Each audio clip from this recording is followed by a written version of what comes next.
Welcome to Teaching That Counts, a podcast dedicated to the teaching and learning of mathematics. We discuss a variety of topics from building thinking classrooms to creating a more equitable math class. I hope that the conversations that I have with my guests help inspire you in your own classroom, school, or district, or if you're a parent like me, with your child's mathematics journey. You can find me via my website, teachingthatcountspodcast.com, or on socials at MyEstisTeach. Thank you again for joining me, and I hope you enjoy the podcast.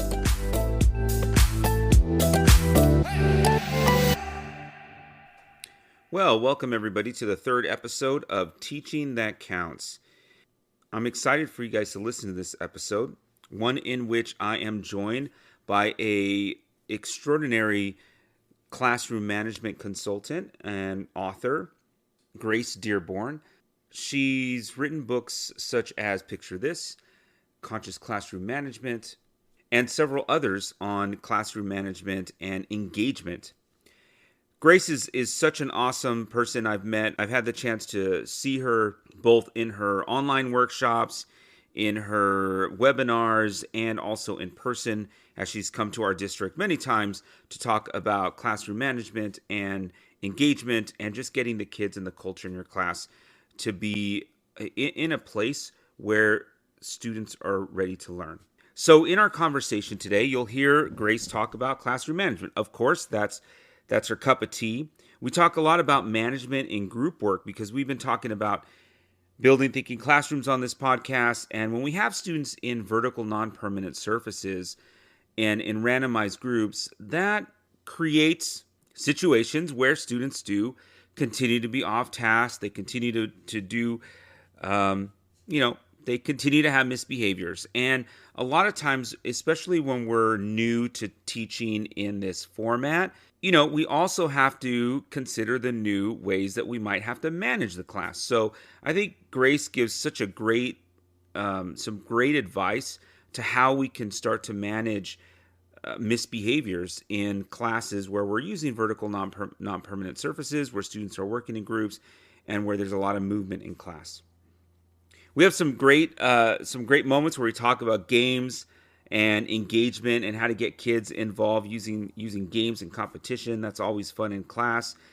And we have some great conversation about creating wonder and joy in the classroom, building in that classroom culture and a love of learning for kids and a love of learning for our teachers, and how teachers and students can become more confident learners in either their learning like students or in their teaching profession as teachers, make their way through these journey of teaching and finding a place where they love to be where they are.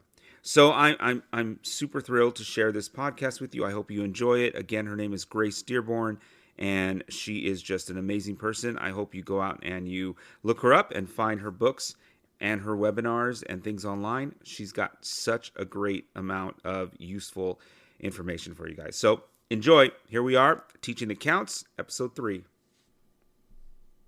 With me today on Teaching That Counts, I'm just super excited to welcome Grace Dearborn. And Grace, if you could introduce yourself, you're author of many books, and I know that I met you here when you came to our district, and you had some PDs around classroom management, and just many of the things just resonated so much with me. And I think that the listeners will get so much out of our conversation today.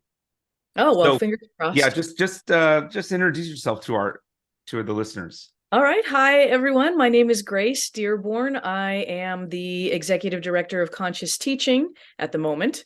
And that's less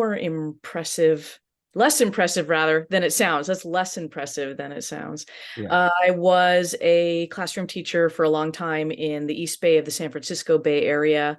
I taught primarily high school, but also some middle school and elementary school. And after many years of that, ultimately transitioned to mentor teaching, instructional coaching, and now have transitioned to consulting, which is what I do now. I travel the country full-time, doing workshops with schools and teachers, administrators, instructional coaches around mostly classroom management and student engagement But also I do some instructional coaching, navigating tricky conversations with reluctant teachers. And I do a leadership workshop for administrators and people in charge. Yeah, that is awesome. And I love the work that you've done, especially in our district with classroom management, but engagement. I think that over the last, I'd say 10 years, the engagement over in the last really 5 to 10 years, and I know that you've been a part of this. We've just seen so much more engagement from students and discussion. And that really, I think, comes to how we build culture in our classrooms. So I just kind of want to ask you some advice that you can give teachers and administrators on like how do we build culture in our classrooms at the start of the year, because a lot of people right now are just starting the year off. Some people have been in school for a month, but as you know, once we get past the honeymoon phase and things start to happen, and we want to get the kids back into the culture of learning. So what advice maybe do you have for teachers and admin as we get started here, or we get into this after the honeymoon phase, to really get kids back to building that culture of learning in the classroom? That's a really broad and big question. Broad and big It question. is Yeah. difficult to answer in a quick soundbite, but I would say I'm sure you've heard a lot, and you maybe had other guests who are talking about relationships and how important it is to connect with kids and be curious about them and their lives and try to weave some of that, bring that forward and weave that into the lessons and the culture in the classroom. And I absolutely agree that that is foundational and key to building the kind of classroom culture you want. But I also believe that that is not enough. Mm. And I think in the previous year in particular, we focused so much on connecting with kids and understanding their trauma and trying to address the trauma that many of them have experienced, especially as a result of COVID, that we forgot to expect things of Yeah. kids. And that led to its own set of problems.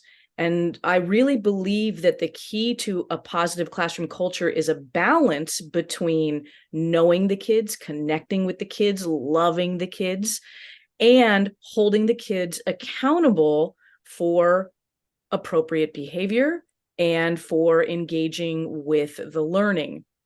And Yeah. that is a very difficult mix of things to Right. do, very difficult balance to strike. But I will say, on the side of structure and expectations and accountability, the number one thing I think that teachers can do to build that side of the equation is to focus more on the teaching and reinforcing of their procedures and routines. Right. In general, when I observe a classroom, and I observe classrooms all over the country all year long, Yeah. and when I observe a classroom that is chaotic, or kids are disengaged, even if they're not chaotic, where there just doesn't feel like a positive classroom culture or that kids are engaged in their learning, one of the main things I see is that students have got the idea from the teacher that it's optional to Yeah. listen, Hmm. pay attention, or do the work that's being asked of them. And that comes from teachers who haven't taught and reinforced their procedures well enough at the beginning of the year, or they're not doing it now mid-year. And so that can be the number one place where you can start to build upon something new or start to create a shift or a change, is in the reteaching of, the reinforcing of, but not in a, okay, class, you're not doing what I want, so we're going to do it different, and you're going to do it not like this authoritarian way Yeah. of it, but in a way of being on their side, but also being in charge. Class, this isn't going the way it's supposed to go. This isn't how our class is supposed to start in the morning. That's not your fault. That's my fault, because I'm in charge of how the classroom. But I have a solution. I'm going to tell you what I want. I'm going to show you what I want. I'm going to model for you what I want. You're going to practice giving me what I want. And then we're going to try it in real time. Yeah. And there will be incentives for doing it correctly, and there will be consequences for doing it incorrectly. But we're not there yet. Right now, let me just explain. Right. Right? On their side, it doesn't have to be this I'm angry and frustrated with you. I will say, just because I mentioned consequences and incentives right there, don't give a consequence to your entire class because three, Mm, four, five kids are not doing things the way you want them done. right. That destroys classroom culture. When I have 80 or 90% of my class, my students on my side, but the other 10% or 20% I don't have, and then I'm giving a consequence to my entire class because this 10 or 20% won't do what I'm asking, that degrades, it undermines my connection and my relationship with the 80% that are doing what I want. Right. Yeah, we in math, we're moving towards a lot of the people that listen to this podcast. We started with building thinking classrooms. So a lot of us are working in with groups of students in three up at vertical whiteboards working together. And some teachers have made a like monumental shift. We went from, having a controlled direct instruction class all the way to now students are working in randomized groups and threes on vertical whiteboards. And we're seeing, some of those behaviors now starting to manifest in being off task just up. Now they're off task up at whiteboards instead of being off task at their desk. Yes. So I know I've talked to a few teachers that were like, well, I think I'm going to stop doing the whiteboards because I can't there's still like five kids that aren't, like, they're disrupting the rest of the class. And I think that goes to what you're saying. Like we tend to feel like, well, this working in groups and working on boards must be it must be like more incentivized instead of being the structure of our class. And the more that we're talking to teachers, like, this is actually the structure of the class. Just because five kids aren't doing what they're supposed to be doing doesn't mean we take the whole class and put it back to what we were doing before. We need to find a way to get these kids to be on task. So I guess that's kind of my follow-up question is, as teachers are trying something new, where the students are working in groups, some of the students are starting to they're starting to be off task. They're starting to disrupt another group, things like that. How do we get those kids back on the same page? So I'll start by saying one of the things I love about the kids standing and working at the whiteboards and groups rather than at their tables is that movement is great for learning and attention and focus and alertness, right? Yeah, Because you're right. moving your body and there's more like circulation. And the idea of that is really great. But like any great idea, it can Yeah. be poorly implemented or well implemented. Right. And there are inherent problems with a structure like that. One of them being that kids can get off task pretty quick in their small groups at their whiteboards, and it's a little bit harder to manage, oversee, supervise, and control than when they're sitting at groups. Right. But there are things you can do, and these are not different than the things you would do actually if they were sitting at groups. This is just managing off-task behavior, and Uh-huh. off-task behavior is off-task behavior. So this might be a little bit controversial, but my main recommendation would be to have kids in ability alike groupings instead of in heterogeneous groups. Uh, When you put students in groups in a heterogeneous group, the highest performing student almost always does all the work. The lower performing student, there's this idea in education that the lower performing student or the lower ability student will somehow glean from the higher performing student how to do things, but that isn't in reality what happens. right. I think most classroom teachers will agree that they've tried that, and that isn't what happens. The lower ability student just does nothing and coasts on the higher ability student. Yeah. Personally, I have had much better luck putting my students in ability alike groups, all my high performers together, all my low performers together, because what that does for me as the person managing the classroom is I don't have to check in with my 3 or 4 high performing groups. They Mhm. are self-motivated, they are interested in what they are doing, and they will talk to each other and figure things out together the way we always hoped these kinds of collaborative tasks would go. Yeah. And I'm building positive relationship and culture with them because they have spent their entire school careers being put in heterogeneous groups where they carry the group and they resent that. Yeah. Yeah. So We also what it does absolutely. for me is my 2 or 3 lowest performing groups that are together at whiteboards, like these 3 groups, I can spend all my time there helping, guiding, differentiating the task, pushing them forward, and there's nobody for them to coattail on. Somebody has to rise. It Yeah. gives them the opportunity to expand and rise, and me the opportunity to differentiate and support. And so for me, that's key to making a structure like this work. And yet I don't see anybody doing it that way. Right. Yeah, There's a yeah, what we've been doing is randomize groups on a day-to-day basis so that they're not like they I never know. totally yeah, they never know. Like I kids know when what their skills are, right? And so when we place kids with a high performer and we place them in a certain way, I think kids know like, oh, he put me with the smart kid, and then they end up, like you said, riding the coattails of that. And then the smart kid does, I say the smart kid, I don't mean the smart kid, but the kid that's succeeding well in class, right? That's getting it pretty quickly thinks, well, why am I doing all the work? So we've been using randomized groups daily, but I think, I saw a teacher do this, and I think adding to the structure that this teacher had would have been great in the way that you're saying during intervention time, during time when we know kids are struggling with something. That's when homogeneous groups work really nicely, like you said, right? We get the kids that they don't need the support right away. They can go and do this, some spicier problems, like go on, but the focused attention goes to those groups that are needing the support, and still letting them work in groups, like still getting them to work together.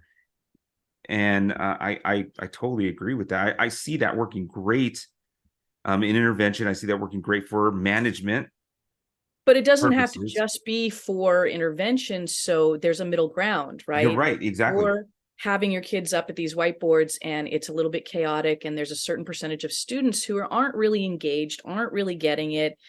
You can pull those kids aside privately, maybe at another point during class and say, I noticed that the 6, 7, 8 of you are struggling to stay engaged and struggling to be in the cooperative group and struggling to provide something or add something of value to the work when we're standing at the boards. And so tomorrow, when we're standing at the boards, I'm going to pull the 6 of you out, and you're going to be in my small group, and we're going to work together, and everybody else will be randomized, right? You Oh, can that's still a do great idea. randomization with Yeah, kids who are already kind of on board with you and at least slightly engaged. And then you can tell your small group, so this isn't forever.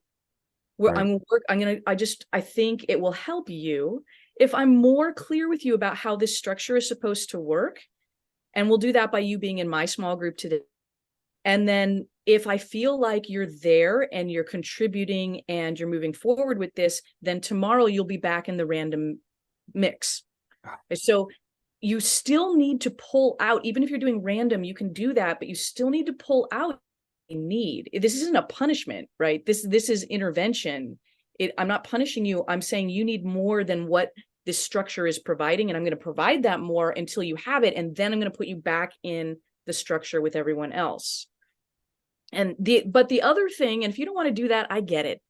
But the other thing that will make a huge difference in these kinds of cooperative groups is if before you stand them up and send them over to their whiteboards to work on a particular problem, you have them all look at a similar problem or the actual problem they'll be going to for 2, 3, 4, 5 minutes on their own, independently, and try to write down some questions or thoughts or start to solve the math problem or start to answer the comprehension question.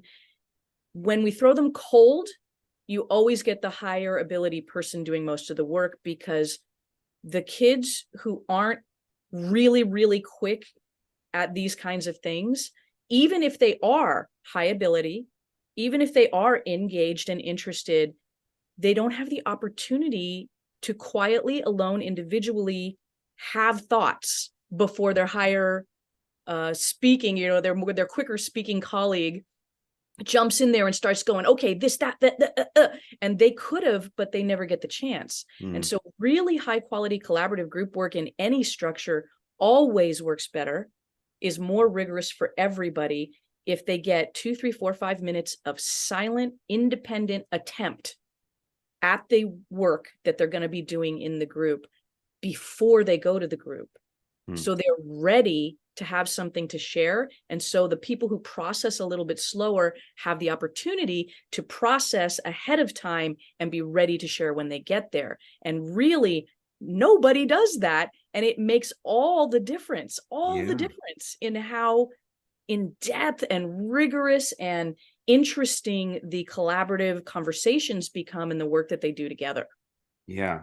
Well, that's some great advice. I love, I really think that's going to be helpful for a lot of people that I've talked to about some of the situations that are coming up in their classroom. Um, just a side note, and just something interesting. I heard that you play some poker. I do. Yeah, and I also play poker, and so I was bringing. Not that I taught my students ever to play poker. Um, it was really popular like 10 years ago, and the students would come in. So when I did randomized groups, I would do cards, and I think a lot of kids would know cards, but now it's kind of, it's not as popular. And so I've always had to teach my kids like what what a card is, like what is a spade? Like they don't even know, like who's heard of a spade, right?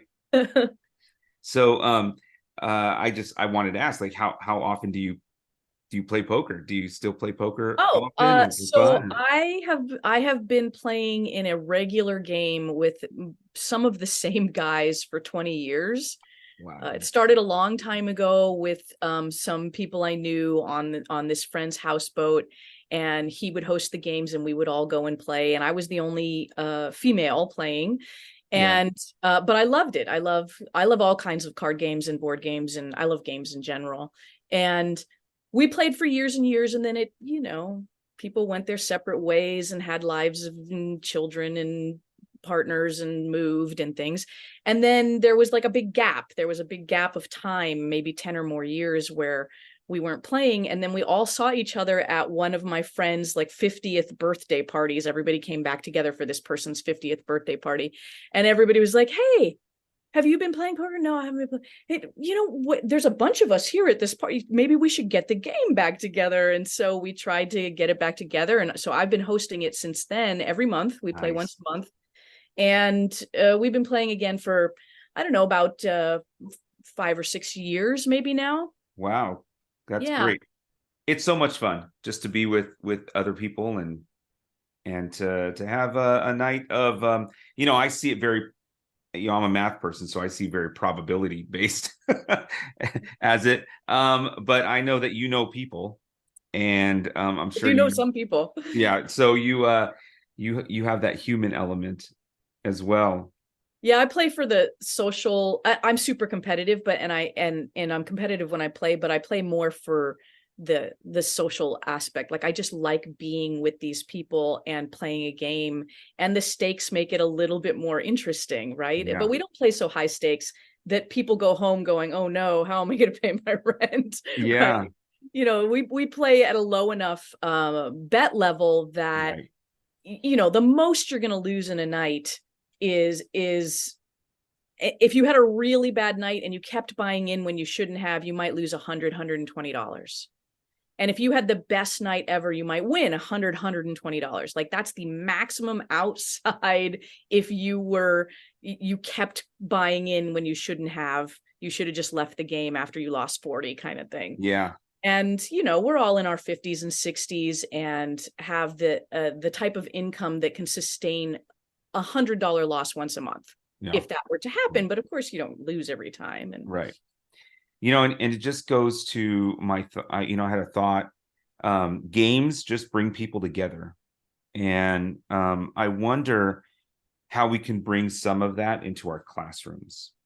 Have you explored it all? Like games and how those games could bring kids together?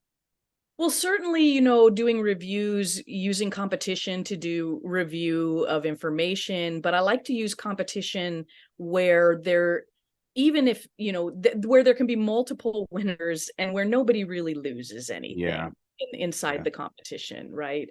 So it's, again, this is a place where I was talking about consequences and incentives before. Right. I don't like to give table points either, or group points, because what if you have the hardest kid in the room at your table and your table never gets points because of that kid, and now the rest of the kids hate that kid and Yeah. hate me for putting that kid in their group. I try to avoid those kinds of situations at all costs. Yeah. So I often do things where it's like, if any group can beat this time or this score or this thing, the entire class gets points towards our class-wide incentive. So Right. now Okay. it's no one person isn't doing it. It's like, if anybody can do it, we all win, because we're Yeah. a team. When Right. when you're playing baseball and somebody hits a home run, the whole team celebrates that home run. The whole team benefits from that home run. Nobody goes, I hate that kid because they hit a home run and I can't hit a home run. Like, that Right. never happens, right? Yeah. Um, so I like those kinds of things. A game I play for like vocabulary review a lot is the $100,000 pyramid. And Oh, yeah, that sounds like fun. that's a super fun game. You play it in pairs, you pair the kids up. One set of kids sees a list of words related to what you've been teaching, right? So if you're teaching math, for example, or geometry, it might be like line, plane, quadrant, like those would be the kinds of words that the Right. person would see. And then one person can't see them. So one person's sitting back to the wall, and the partner A has to get their partner B to guess these words out loud without using the words in the clues that they give. So they have Uh-huh. to describe it somehow and get that person to say it. And then when they get all four of them, they're supposed to jump up, high 10, say woohoo, and sit back down. So I, as the teacher, know how many teams have completed the task, Oh, right? okay. And afterwards, I always ask, well, I do these in my workshops sometimes too. And I always ask people, so were your feelings hurt if you weren't the first team to jump up and woohoo? They're like, no, it was just exciting to hear the woohoos happening around the room. And then it was like, come on, we can get this, we can get this. Right. If you didn't get it and I stopped the time, are you furious? No, it's a game, You're going to Yeah. switch roles, you're going to switch partners, you're going to try again. It's all like, it just feeds the energy and in the room without anybody having to feel like they lost the game. Right. Yeah. I love it. That's such a cool game, and thing to do for review. So I have your book right here. Oh, that is And yeah, that's your book, Conscious Classroom Management. one of Um, three, one of my three books. one of your three. I have picture this in the other room, but my wife is going through the credential program. So Mm, she's going to be an elementary teacher. So she's pretty nice. excited about that. She's Yay, welcome to the um, profession. yes, yeah. And we I think these books are great to get started. And so she's looking at picture this. She likes the some of the pictures in that one. But in the very end, something that sticks out to me, I just want to ask you about this, just because I think this goes to the heart of everything that we've been doing as educators. And it's that recipe for learning that you have in here. And I'll just read it out loud real quick. Start with a willingness to take risks, add healthy portion of fun, throw in a willingness to be lost, top it off with a willingness to be frustrated, and blend it together and heat until done. And the end result is wonder. And I love this idea of wonder. And I really hope that our teachers can think about, how do we get kids to wonder? Because I feel like that recipe also is the recipe for building students' self-efficacy. And Mhm. that's been the theme of this podcast this season, has been, how do we build student self-efficacy and how do we build teacher self-efficacy? And I wonder if you can just talk about how, just the wonder and the fun and the engagement and all that can just help kids be more confident in being students. I think both for teachers and students, Right. the thing that tears us down as learners, and teachers are learners too, right? We're learning how to be better at teaching every day, is when something happens, it doesn't go the way you thought, and you feel embarrassed or frustrated or like you can't do it. Kids feel that way all the time, right? I can't do this. Right. I'm not smart enough, or I don't get it. I'm not going to say that. I'm just going to misbehave. And teachers get frustrated with students. And then they're like, I can't do this. The student needs to be removed. The student shouldn't be here. Why do I have to handle? Like, it feels very personal. Right. And you lose curiosity. You lose wonder when you're taking these frustrations personally and you're making them something that is you're judging yourself to be bad because of it, right? Teachers don't say I'm bad because I can't make this student engage or behave. They tend to blame the student, but that's just a veiled way of saying I don't know, I don't, this makes me look bad and I can't handle that from an ego perspective, so I'm going to blame the kid or Mm. the parent or society or the administration, right? It's not me, it's them, because my ego can't handle this is the profession I chose and I wanted to be Right. wonderful at, and I'm not, and I can't say I'm not good at it. It's got to be them. Right. Right. It's a defense mechanism. Yeah. Kids do the same thing. They go, I don't get it, when they do get things, but they trying is too hard because it might be embarrassing or it might tear down their self-esteem. And then you lose all the joy and fun and wonder of learning. Yeah. And for kids, I really feel like the only way to build that in them is to be modeling it ourselves as the adult in the room. We have to be taking frustration in stride. Hmm. We have to be laughing it off when we feel embarrassed. We have to be bringing humor to the classroom so that they can then try and be humorous too. And when it goes too far, we have to not take it personally and be able to put them back on the rails and help them see where that line is without making them feel like they're a bad person because they stepped over the line for a second or they didn't know Right. where the line was. Hmm. And that's just a really, really hard thing for adults to do, is to not take themselves so seriously. Yeah. But it's essential, especially like I'm always saying in my workshops, things go off the rails sometimes. Have you gone off Sometimes. the rails this year All at the some time. point? Okay. Yeah. What you do in the moment when your train of learning has gone off the rails tells the kids everything they need to know about whether you are a safe human and this is a safe environment for them to make mistakes, right? Yeah. So what do you do in that moment? Can you laugh it off? Can you take it in stride? Can you make a joke about it? Can you just let it go? Or do you lash out because you're embarrassed or because you're frustrated or because you're taking it personally and blaming the kid or the class for how you feel right now? Right. Like that. And then there are other things you can be like, what are your mantras? What are the things you're saying all the time to kids? Shut up, sit down? Or are you saying things like, confusion is cool. I love that we don't have the right answer here. I love that everybody's trying to give me answers and yet we're nowhere close to the correct answer, Yeah. because confusion is cool, because confusion means we're about to get smarter. Our brains are about to get heavier. We're about to make a connection. I obviously didn't teach this well enough. Let me try again, right? Versus Right. saying, where you all are not paying attention. I just said nobody had, like, how do you, is your mantra confusion is cool, or your mantra is if you don't get it, that's on you because I taught it, Mm. right? Is your mantra we're looking for progress, not perfection? Or is your mantra I need the right answer? Who has the right answer? Like Yeah. those kinds of things, your internal, they don't have to be like mantras you say out loud, but like your internal belief about what is supposed to be happening in this classroom and what good learning looks like, and what the positives are inside of confusion and inside of not having the right answer, that communicates the culture of the classroom to what you're trying to do to the kids, and they will either come with you or they will resist you based on some of those things. Mm. So wonder is hard to hold on to, but Yeah. in the end, you have to really love being in the room with the kids no matter what's pretty much happening. Right. I say to high school teachers all the time, do you love teenagers, working with teenagers? And sometimes people would say, not really. I'm like, well, why are you a high school teacher or middle school teacher? Like, you have to love the nonsense of teenagers as much as you love your content area. And if you Yeah. just love math or science or English or history, but you don't love teenagers and nonsense, you're maybe not in the right place instructionally.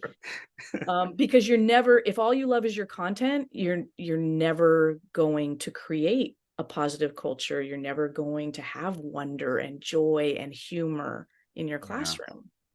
One thing I'm out of the classroom now, but when I was in the classroom, one of the things I would tell people, like, I'd say, oh, yeah, I'm a math teacher in high school. Oh, man. Wow. That seems, I would not want to teach teenagers. And I was like, well, I love teenagers. Like, there's something different every day. Like, every day is a different day for me. It's not the same thing. They're coming in with different personalities every day. And depending on what grade they're in, they're way different, right? An 11th grader is way different than a ninth grader. And I loved every day was different, because the kids were they feed your soul. And I totally believe that. Like you said, you have to love that. And that, I think that's one reason my wife is going into the credential program to be elementary. She was doing some long-term subs years ago at high school, and she had wanted to be a high school teacher. And it just wasn't, Didn't like, love the just didn't nonsense. connect, right? And now she loves kindergartners and first graders. And And I there's plenty of nonsense there too. It's just a there, different kind yes. of nonsense. And I tell her, like, I would totally be like kindergarten cop in there. I'm just not the little kids. It's just not it's not the age I connect with. Let's just say that. I think that actually is a really important point. People go into teaching, they think they want to teach a particular grade or a particular subject. And when they aren't enjoying it, when they aren't in it, if you've done it for 2, 3, 4 years and you're not enjoying it, it isn't always because being a teacher isn't for you. Sometimes you're just in the wrong grade level Mm-hmm. and you didn't know it, or you're in the wrong kind of school and you didn't know it. I was just doing observations at an open concept school, which I didn't even know still existed. And I there were people there just crushing this structure, just like they had taken open concept and turned it into the most amazing teaching scenario I couldn't have even guessed at. I couldn't have envisioned this working the way they were making it work. But there were other teachers there not making it work as well. And you could tell just from their demeanor, they weren't happy. It Mm, doesn't mean that they aren't happy being a teacher, but maybe open concept just isn't for them. Maybe they're at yeah, the wrong school site, and maybe they'd be super happy in a traditional four walls, my classroom. right. So just if you're listening to this podcast and you're a little bit burned out, Yeah, don't immediately think you need to leave the profession. Like sometimes it really is about a change of grade level or a change of structure, environment or situation, and that sometimes makes all the difference. absolutely. That's some great advice for everyone. Thank you so much for talking to me today. I want to wrap up by giving you a little bit of time. Just talk to us about Conscious Teaching LLC and what work that you do to help teachers and administrators and sites in the work that you do. So just briefly let us know how you can help other districts out there. Well, so primarily what conscious teaching does is my team of trainers and I, we we get hired by schools or districts to come to them, to go to where they are, wherever they are in the country or internationally, and do like a professional development workshop with some selection of their teachers, sometimes a small group as small as 15, and sometimes groups as large as 800 in auditoriums. And we will on a particular topic. And like we said at the beginning, we mostly do classroom management and student engagement techniques. But what's special, I think, about what we do is we're not promoting a system of any kind. What we do is we lay out a buffet of techniques and strategies that are all very practical and simple to implement. And we ask the people in our workshops to choose 3 of the 50 or 80 we might share in a 3-4 hour workshop, and try those 3 and see if it makes a difference in a positive way for you and for your students. And all of the things we share will fit into any system, any pedagogical system, any curriculum, any discipline plan.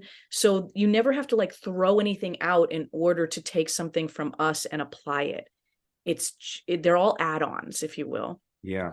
I think that makes it easy for teachers to enjoy. Plus, we're super funny, and we're Yeah. like, Oh, I one of love my it every time you workshops, come. right? Like we're Yeah. going for kind of stand-up comedy PD here. And we're all very experienced teachers. This isn't armchair theory. We aren't researchers with PhDs who are telling teachers in a classroom these things will work when we have never ourselves tried them. We have tried everything we talk about. We know it works, or at least it worked for us and our colleagues, and we've shared it with thousands and thousands and thousands of people and teachers, and they have given us the feedback of the things that have worked for them. So we're never putting out things we haven't tried.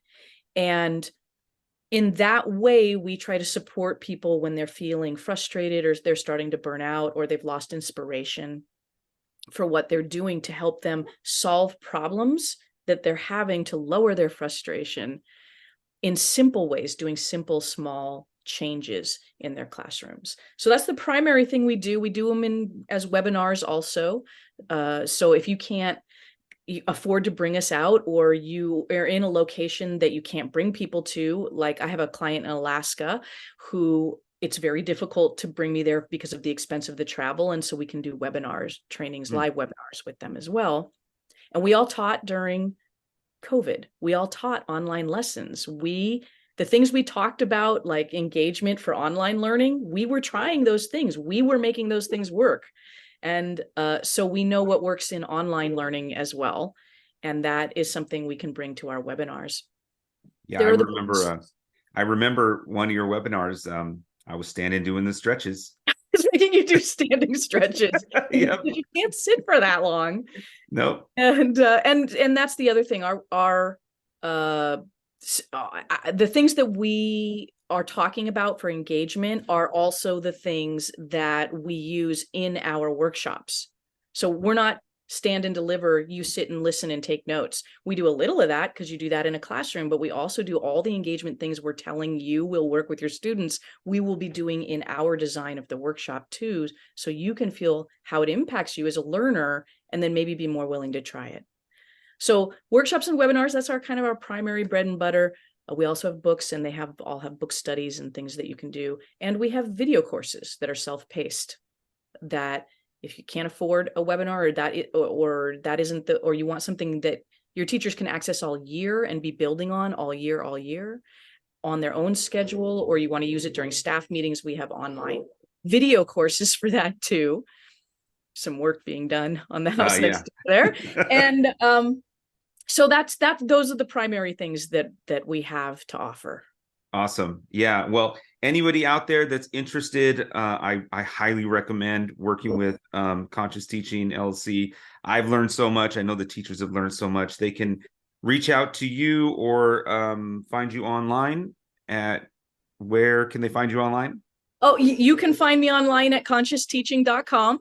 Okay. And everything is there. All the things, services and products that we provide, bios about all of us, what the company does. But that is definitely the place to start, is consciousteaching.com. And if you're just looking for free ideas, like the ideas that I've offered here today, just go straight to the newsletter archive and find a topic you're interested in, like cell phones. Oh, man. Are you having trouble with cell phones? Well, I wrote a newsletter about that. It's a 2-page PDF with 5 solutions and how to make them work. Everyone's going to go see that right now.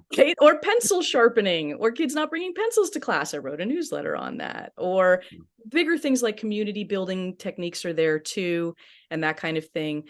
But if something's bothering you, I better wrote a newsletter on it, and it's in the free downloadable archive. Perfect.